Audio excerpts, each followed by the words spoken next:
আলহামদুলিল্লাহ ওয়াসসালাতু ওয়াসসালামু আলা রাসূলিল্লাহ।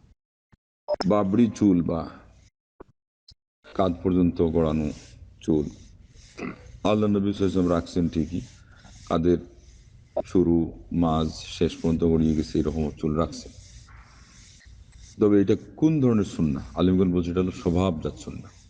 ওই যে খেজুর খাওয়া, তারপরে ওই খেজুরের ডাল দিয়ে মসজিদে ছাদ দেওয়া, কিন্তু এটার উপর হুবহু কোনো সব আসবে তা না। পায়জামা পরা আল্লাহ নবী সাল্লাল্লাহু আলাইহি ওয়াসাল্লাম পড়ছেন, ওই হিসাবে কেউ যদি নিয়তে পড়ে ক্রিম কালারের জামা, খদ্দরের কাপড়, জামার যে সাইজ সাইজ বলতে কাটিং, এটা হুবহু ওটা ফলো করলে এটা সব পাবে। কিন্তু এইটা আমাদের জন্য ধর্তব্য হিসেবে সুন্নাহ, আবাদতেও সুন্নাহ সেটা নয়। প্রথমেই তার স্তর হলো এতটুকু, এটা হুবহু আবাদতেও সুন্নাহ নয়, এটা স্বভাবগত সুন্নাহ।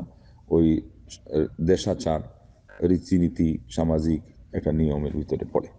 এটাতে সব পেতে গেলে ওই নবী সাল্লাল্লাহু আলাইহি ওয়াসাল্লামের মতো করে আমি মিল করছি ওই নিয়ত লাগবে, তা না হলে ওটা সবের কোনো কাজে ঢুকবেই না। 2 নম্বর হলো এই চুল যেটা, এইটা কখন রাখা হবে? কাদের? আল্লাহ নবী সাল্লাল্লাহু আলাইহি ওয়াসাল্লাম তো অবশ্যই এগুলো যেগুলো আসছে বর্ণনা 40-এর পর, আরও পরে।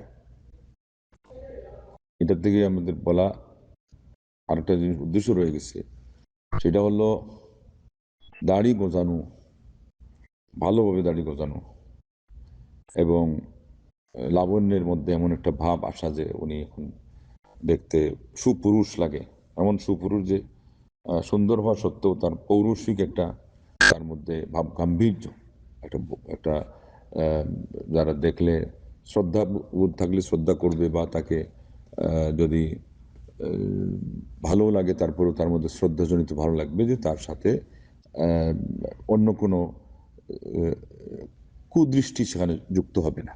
যখন এই কুদৃষ্টি যুক্ত হওয়ার বয়স থাকবে, নতুন নতুন দাড়ি উঠছে এখন পর্যন্ত, লাবণ্য সেই জায়গাতে আছে, এমত অবস্থায় এটা থাকে। অনেক পুরুষই আছে যে ওদের মহিলাদের তুলনায়ও ছেলেদের প্রতি তাদের আকর্ষণ আউযুবিল্লাহ এটা বেশি থাকে। তো সুদর্শন যদি হয় বিশেষ করে, আর সেই সাথে দাড়ি এখন বোঝাই নেই, তাহলে তো চলবেই না।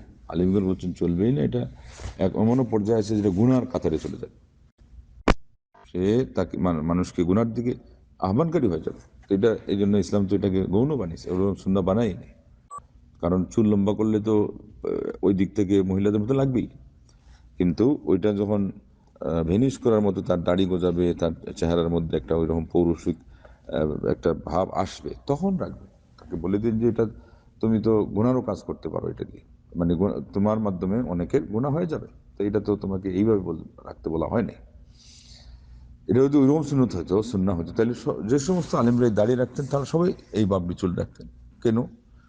এটা ওই রকম সুন্নাহ, তো দাড়ির গুরুত্ব যেমন এটার গুরুত্ব তেমন। অথচ তা নয়, এটা দেখতে দুইটাই প্লাস্টিক, কিন্তু দাড়ির গুরুত্ব হলো ওয়াজিব ফরজ পর্যায়ের। এই জন্য এখানে যে কোনো মূল্যে রাখবে। দাড়িও মানুষের সৌন্দর্য বাড়ায়, কিন্তু এই সৌন্দর্যের মধ্যে ভাব গাম্ভীর্য থাকে।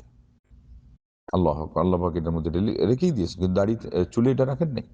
চুল লম্বা হলে এটার মধ্যে একটা ওইরকম ভাব এসে যাবে যদি দাড়ির সাথে না থাকে, এবং তার মধ্যে ওইরকম একটা পৌরুষিক, এবং সে যে একটা পুরুষ হতে গেলে একটা কিছু ভয়ভীতি দেখলে যে সেটাও থাকতে হবে, সেটা না থাকলে তো ওই অন্য চিন্তা ঢুকে যাবে যখন তার এই পরিস্থিতি থাকবে।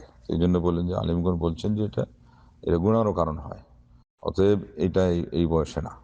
এরপরে আরো কত কিছু থেকে গেল, এটা এটাকে অনেক সেবা করা লাগবে যাতে দেখতে জটের মতো না দেখায়, ভণ্ডদের মতো না দেখায়। কোনো সময় আছে যে ভালো করে ওইরকম যত্ন না নিলে সেখানে উকুন সহ আর অনেক পোকামাকড় এগুলো আঁকড়া বাঁধে, অনেক সমস্যা আছে। তো এগুলো নিয়ে ব্যস্ত হওয়া তো উচিত না। আরও অনেক বয়স হোক, আর যৌবনকাল পার হয়ে যাক, এবং ওটা নিশ্চিত হোক যেটার সম্ভাবনার কারণে আলিমগণ হারামও বলেছেন, পাপের কথা বলেছেন, তখন যদি এই সব শর্তে যে তাকে ভালো করে সেবা করতে পারবে, তার আল্লাহ নবী সাল্লাল্লাহু আলাইহি ওয়াসাল্লাম যখন যত্ন নিতেন, তখন তখন এটা রাখলে। কোন তো বলেন যে এটা রাখা তোমার জন্য ঠিকই না।